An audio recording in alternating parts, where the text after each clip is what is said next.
रामपुर गांव में अंजलि नाम की एक लड़की रहती थी। वो बहुत ही समझदार थी। अंजलि रामकिशन की इकलौती बेटी थी। पत्नी की मृत्यु के बाद रामकिशन ने अकेले ही अपनी बेटी को पाला था। रामकिशन एक किसान था। वो खेती करके अपना गुजारा करते थे। अंजलि भी अपने पिता के हर काम में मदद करती। एक दिन अंजलि इतनी बड़ी हो गई है, लेकिन इन बच्चों के साथ खेलती रहती है जब देखो। पिताजी, अभी तो छोटी सी बच्ची हूँ। जीजी, आप कहाँ से बच्ची हो? आप तो इतनी बड़ी हो। आप कहाँ से बच्ची हो? छुटकी, तू तो चुप ही रह। अब मैं जा रही हूँ। दोपहर में चलेंगे आम तोड़ने। जल्दी आ जाओ वरना बहुत धूप हो जाएगी। इतना कहकर दोनों खेतों की तरफ चले जाते हैं और काम करने लगते हैं। पिताजी, इस बार तो खेत में बहुत अच्छी फसल हुई है। हाँ, फसल तो बहुत अच्छी हुई है इस बार। अच्छा मुनाफा होगा। हाँ, तो इस बार आप मुझे बाजार से रंग बिरंगी चूड़ियाँ लाकर देंगे ना? हाँ, पक्का। अब चल जल्दी जल्दी काम करते हैं, फिर घर चलते हैं।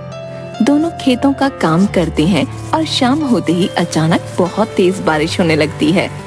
दोनों भागते भागते घर आ जाते हैं। बाबा, ये तो बहुत तेज बारिश हो रही है। हाँ, बारिश तो बहुत तेज है। चल तू खाना बना ले। अंजलि खाना बनाने लगती है। थोड़ी देर में दोनों खाना खाते हैं और सो जाते हैं। लेकिन उसी रात अचानक उस गांव में बाढ़ आ जाती है,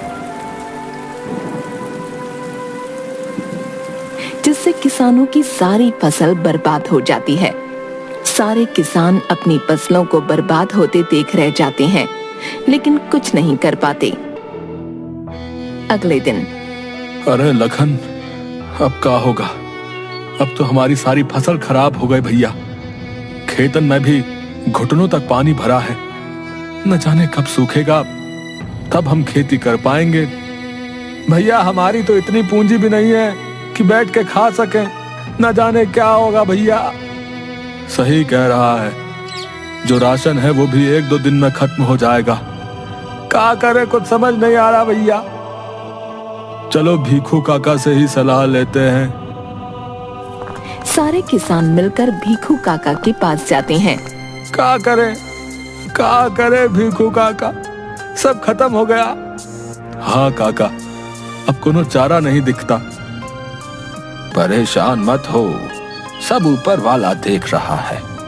अब हमारे पास बस एक ही चारा है कि हम अपनी जमीन गिरवी रख के मुखिया जी से पैसे उधार ले लें और बाद में खेती करके अपनी जमीन छुड़वा लें। हाँ काका, अब तो यही चारा है। चलो फिर हम सब चलते हैं मुखिया जी के पास, हैं? सारे लोग मिलकर मुखिया जी के पास गए। अरे अरे, कहाँ चले आ रहे हो तुम सब? मुखिया जी, हम आपसे मदद मांगने आए हैं। आपको तो पता ही है, गांव में बाढ़ आ गई थी, जिसकी वजह से हमारी फसल खराब हो गई। अब हमें पैसे की जरूरत है। देखो, मैं मदद तो कर दूंगा, लेकिन मैं तुम लोगों को 5% ब्याज के साथ रकम दूंगा, जिसे तुम लोग 5 साल में थोड़ा थोड़ा करके वापस कर देना। हमें मंजूर है मुखिया जी। ठीक है, तो पैसे ले लो। मुनीम जी, पैसे दे दो सबको।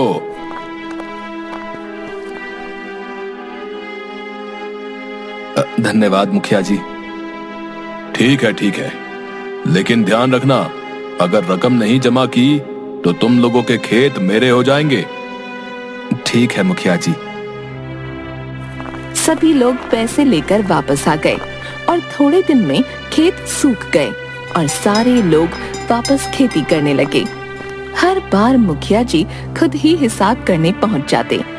एक दिन, रामकिशन, पिताजी तो अभी बाहर गए होंगे, वे आते ही होंगे। आप बैठिए। मुखिया जी बैठ गए। अंजलि ने मुखिया जी को पानी पीने के लिए दिया। मुखिया जी अंजलि को बस देखे जा रहे थे। उसकी अंजलि से नजर हट ही नहीं रही थी। तभी रामकिशन आ गया और आते ही रामकिशन ने उसे पैसे दे दिए। रामकिशन, तुम्हारी बेटी इतनी बड़ी हो गई है, इसकी शादी के लिए कहीं रिश्ता ढूंढा या नहीं?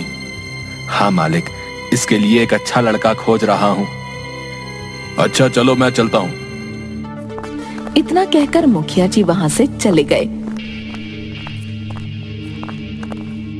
घर पहुंचकर मुखिया जी अंजलि के बारे में सोचने लगते हैं। उसका सुंदर चेहरा मुखिया जी के दिमाग पर ऐसा बस गया था कि वो उससे अब शादी करना चाहता था। वक्त बीतता गया। रामकिशन ने अपने खेत में फिर से नई फसल की बुआई कर दी। कुछ समय तक तो सब ठीक था, फसल भी पकने को थी। अचानक तेज बारिश शुरू हो गई। बारिश इतनी हुई कि फसल खराब हो गई। ये देख सब किसान बहुत दुखी थे। कुछ दिन बाद मुखिया जी हर बार की तरह अपने पैसे लेने रामकिशन के पास आए। मुखिया जी, इस बार फसल खराब हो गई, मैं आपके पैसे नहीं दे पाऊंगा। अच्छा, तुम्हारे लिए मेरे पास एक प्रस्ताव है। मैं तुम्हारे सारे कर्जे माफ कर सकता हूँ अगर तुम अपनी बेटी की शादी मुझसे कर दो तो। ये कैसे हो सकता है भला? है, मैं अपनी बेटी की शादी आपसे कैसे कर दूं? मुखिया मन ही मन सोचने लगा।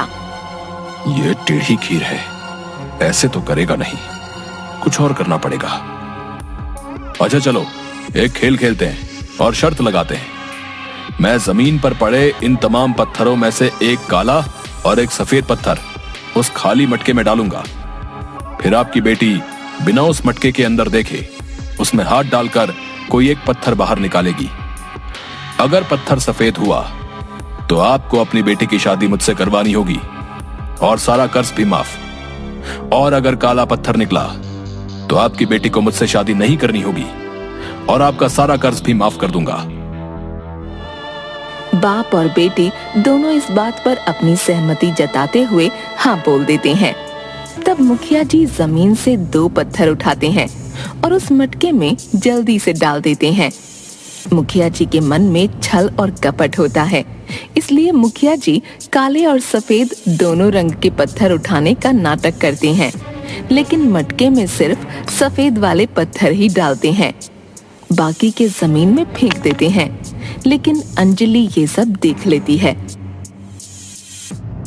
और धैर्य बनाए रखती है। जाओ, निकालो पत्थर। अंजलि मुखिया जी के कहने पर मटके से पत्थर निकालने चली जाती है और मटके से एक पत्थर निकालकर वो जैसे ही मुखिया जी को देने जाती है, उसी समय झूठ मूठ का जमीन पर गिर जाती है, जिस वजह से हाथ का पत्थर जमीन में पड़े हुए पत्थरों से मिल जाता है। ये क्या किया? अब कैसे पता चलेगा कि तुमने कौन से रंग का पत्थर निकाला था? मैंने मटके से काला पत्थर निकाला था। मैं कैसे मान लूं? यकीन नहीं होता तो उस मटके में देख लो। अगर पत्थर सफेद हुआ तो साबित हो जाएगा कि मैंने काला पत्थर निकाला था।